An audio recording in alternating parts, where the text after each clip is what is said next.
Welcome, Mayor, City Council members, members of the Budget Committee, and members of the community watching this presentation. My name is Jim Hertz, the City of Springfield's HR Director, and it is my privilege to present the HR Department's proposed budget for fiscal year 2026. Springfield has a unique identity, one built on innovation, resilience, stewardship, and a deep commitment to public service. The city's HR department plays a critical role in ensuring that our workforce reflects these values, supporting the people who make our community thrive.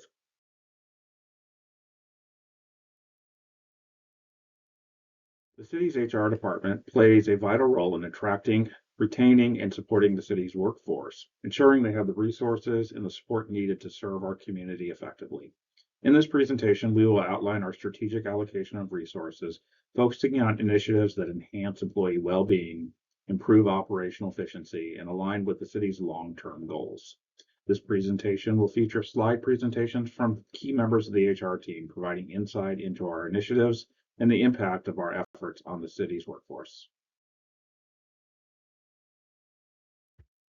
The fiscal year 2026 HR budget includes an increase of $187,565 to the general fund, driven by the following key factors. One, unemployment reimbursement. We've requested an additional legal spend authority of $10,000. This increase aligns with recent expense trends for this line item. Two, software vendor contract increase of $23,564. This increase was expected due to the expiration of a 3-year negotiated discount. Three, compensation consultant RFP, a one-time spend request of $32,000. This is a placeholder request and will be further explained by Candace Steffen later in this presentation. And four, a previously funded ARPA position transfer to the general fund. This anticipated increase was identified as a necessary FTE adjustment to better support the city's hiring activities. Michelle Blomquist will provide details on hiring and turnover trends later in this presentation. In addition to the general fund increases, HR has requested the following adjustments. An increase in the medical insurance reserve fund spend of $631,959. There is no additional budget expense for this request as funding comes from the reserve account used exclusively for the city's medical insurance costs on an as-needed basis. Two, property and liability insurance premium increase of just under $100,000 or a 15% increase. Further details will be provided later in this presentation. Three, workers' compensation insurance reduction of just under $10,000. More details will be shared later in the presentation as well. These budgetary adjustments ensure HR can continue to deliver essential services while adapting to evolving workforce needs and financial realities. I would like to now introduce Senior HR Analyst Candace Steffen, who will present an overview of the HR Department's fiscal year 25 accomplishments and the fiscal year 26 initiatives. I'm Candace Steffen, and I appreciate the opportunity to provide an update on. As we move into fiscal year 26, Human Resources will focus on key initiatives aimed at enhancing employee development, strengthening labor relations, and ensuring fair and transparent job classifications. After introducing the learning management tool, over 1,500 courses were completed in fiscal year 24, and over 1,950 courses have been completed in fiscal year 25 so far. The learning management tool is a cost-effective, accessible, and customizable professional development tool, which we are using to implement trainings around wellness offerings, interview panel trainings, and required biannual trainings. Because the trainings are available on demand, it allows all employees to access trainings at times that work best for their schedules. In fiscal year 26, we will negotiate a successor agreement with the Springfield Police Association. Our goal is to strengthen commitment to public safety through well-supported staffing, ensuring fair and competitive compensation to attract and retain talent, and to support employees' well-being and professional development for SPA-represented employees. Our last initiative is to conduct a comprehensive classification review to ensure roles align with current organizational needs and legal requirements. To do this, we will select and onboard a vendor to review and evaluate current job classifications based on duties, responsibilities, working conditions, and industry standards. Our goal is to have a structure that is compliant with Oregon's Equal Pay Act and is competitive in the market. To introduce Human Resources Analyst Michelle Blomquist to discuss citywide recruitment and retention trends.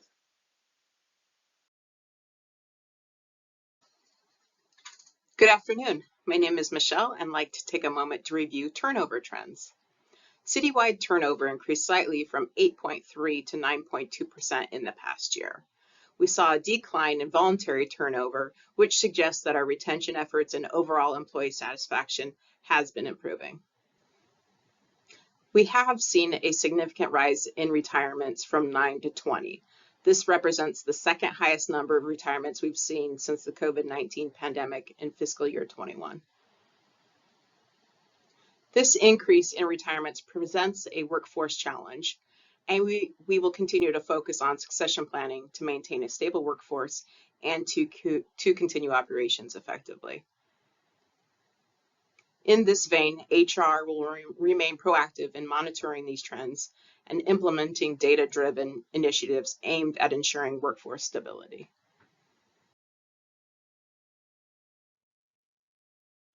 Next, I'd like to share some exciting news about our city's hiring efforts over the past fiscal year. This year, the city filled a record 85 openings through a combination of promotions and external hires.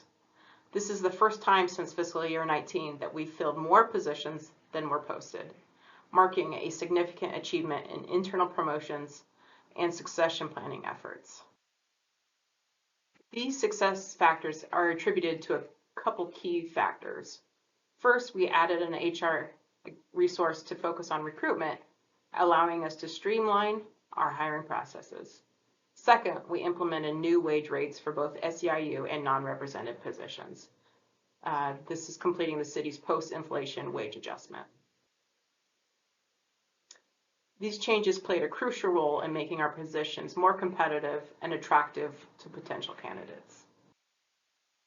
Looking ahead, HR will continue to monitor workforce trends and implement data-driven strategies to ensure workforce stability and maintain our operational effectiveness in the future.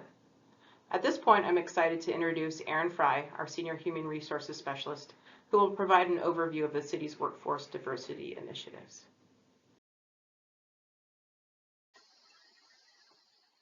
Good afternoon. I'm Erin Fry, and I'm grateful for the opportunity to discuss some key trends regarding the city's workforce diversity. As of FY24, 86.4% of the city's workforce identifies as white only, which is higher than the city's census data of 80%. However, it's important to note that the city has made significant strides in terms of our diversity over the past several years. In fact, citywide diversity has increased for the 5th consecutive year. This ongoing growth in diversity is a positive indicator of a broader community interest in seeking employment with the city.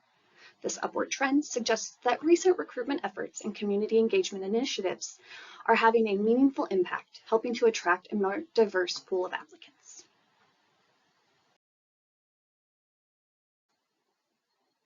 As we continue to assess our workforce diversity, it's important to examine specific areas where we can focus our efforts to improve representation. Based on the EEO minority candidate availability data, we've identified that 2 position categories are currently below the rule of 80%. These are officials and administrators and professionals. While these categories show underrepresentation, it's crucial to understand that positions in these areas tend to have lower turnover rates. This results in a slower pace of progress towards achieving our diversity goals. To understand this challenge, our strategic efforts should continue to focus on creating clear leadership pathways and enhancing retention initiatives. These efforts will help us improve representation in these categories over time, ensuring a more diverse leadership pool in the future.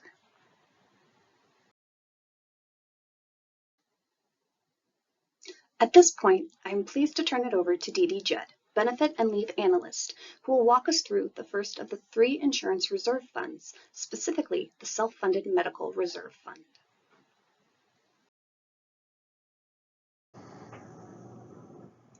Thank you, Erin, for the introduction. As Erin mentioned, my name is Dee Dee Judd, and I will be presenting information on the City of Springfield's self-funded medical plan. As of January 1st, 2025, the city has maintained 12 years of stable insurance premiums, What does this mean? It means the employees have not experienced a premium increase since prior to 2013, when the city transitioned to a self-funded model. This is in spite of rising healthcare costs nationwide. In calendar year 2024, we experienced a 2.7% decrease in stop-loss premiums, a 7.8% increase in third-party administrative fees, and 6% increase in medical claim costs. So how are we able to manage to avoid raising premium rates? Human Resources has successfully implemented proactive cost management strategies and made strategic decisions to control expenses. For the calendar year 2024, our total plan cost was just over $6.8 million, reflecting an increase of just over 4% from 2023. Over the past 12 years, our claims experience has averaged an annual increase of 1%, while fixed costs have risen at a rate of 4% per year. The city offers a self-funded high-deductible health plan, which includes a free on-site medical clinic. This clinic provides preventative care, reducing the likelihood of high-cost medical outcomes. In our ongoing efforts to enhance our offerings, we introduce a free on-site physical therapy service at our wellness center as of fiscal year 2025. This initiative helps lower medical claims related to PT treatments, saving nearly $100 per person per visit. By strategically managing our health plan, we have built strong financial reserves. Our medical reserve fund balance currently stands at just over $7 million, exceeding our target reserve of $3 million. Maintaining strong reserves has ensured financial stability and provided the ability to absorb claim fluctuations without increasing premiums.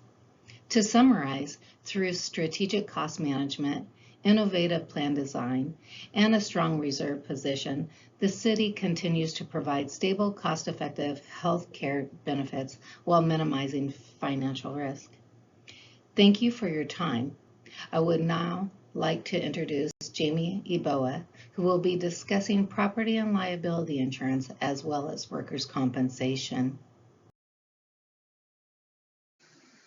As Dee Dee said, my name is Jamie Eboa, and I have the pleasure of talking to you today about the city's insurance and claims programs, which include property, general and auto liability, auto physical damage, workers' compensation, and other miscellaneous policies. The city has a $1,000 deductible for auto physical damage claims, a $10,000 deductible for property damage, and a $100,000 deductible for general and auto liability. Unfortunately, in FY22, the police and jail liability deductible was increased to $500,000 due to claims experience. But as a result of collective efforts to reduce the frequency and severity of claims, the police and jail liability deductible is now equal to the rest of the city departments. The insurance premiums for the mentioned lines of coverage are up approximately 15%, which is mostly due to climate change and extreme weather events nationwide. Moving on to claims, liability claims have been consistently decreasing since FY20. And the cost of claims has been decreasing year over year as well since FY21. But due to litigated claims that remain open from FY20 and FY21, the city continues to incur costs. However, since the creation of this slide, 2 of the 5 claims have been resolved. Moving on to workers' compensation. In FY22, the city's workers' compensation coverage moved to the State Accident and Insurance Fund, otherwise known as SAFE Corporation, which resulted in a decrease in premiums. Workers' compensation premiums are based on payroll, with different rates being assigned for the different job classifications. The premiums are also based on an experience modifier, which compares our experience to cities in Oregon of similar size, and a rating of 1.0 represents average experience. As you can see in the slide, the city has an experience modifier of 0.90, which is the lowest it has been in the last 7 years. Claims are also at the lowest they've been in the last 5 years, but the total incurred for the most recent fiscal year is the 3rd highest during that same 5-year period, but that can be attributed to the rising cost of medical care. The city has several safety committees, a successful return to work program, and a strong commitment to the safety and well-being of our employees. So we hope to see a continued downward trend in claims. Now I'll hand things off to Christina Aaron, who's going to talk to you about future year considerations. Thank you, Jamie. I'm Christina Aaron, here to talk to you about future year considerations. Over the next 3 years, the city's HR strategy will focus on 6 key areas. Number 1, employee wellness. The city will expand wellness initiatives through a program branded as Live Well to support employees' physical, financial, community, occupational, and emotional well-being. Efforts will focus on tools to enhance overall health, reduce costs, and boost workplace engagement. 2, workplace safety. The city will enhance safety measures through proactive hazard analysis, improved training, and advanced safety technologies to reduce preventable workplace accidents and ensure regulatory compliance. Number 3, employee recognition and engagement. To reduce turnover and enhance retention, the city will explore flexible work options, expand wellness programs, and consider formal feedback tools like surveys and engagement committees to better understand and address workplace needs. Number 4, workplace planning and talent acquisition. With over 25% of employees eligible for retirement, the city will prioritize succession planning, knowledge transfer, and data-driven recruitment to attract diverse talent, fill critical roles, and ensure long-term workforce stability. 5, liability and workers' compensation insurance. The city will adapt insurance strategies to address climate-related risks, evolving legal standards, and rising costs. Efforts will focus on resilient infrastructure, risk mitigation, and optimizing coverage to ensure fiscal sustainability. And number 6, learning and development. HR will maximize the new LMS to deliver cost-effective training, focusing on upskilling, leadership development, and compliance. This strategic approach ensures workforce growth and adaptability despite resource constraints. Thank you for listening. Now back to Chame.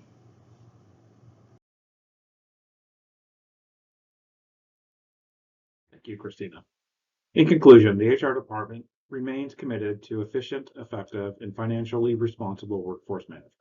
The fiscal year 26 budget reflects the necessary adjustments to sustain the city operations, support employee needs, and ensure financial accountability. We appreciate the continued support in investing in the city's workforce and enabling us to attract, retain, and develop the talent necessary to deliver high-quality public service. We welcome any questions from the City Budget Committee and look forward to the discussion.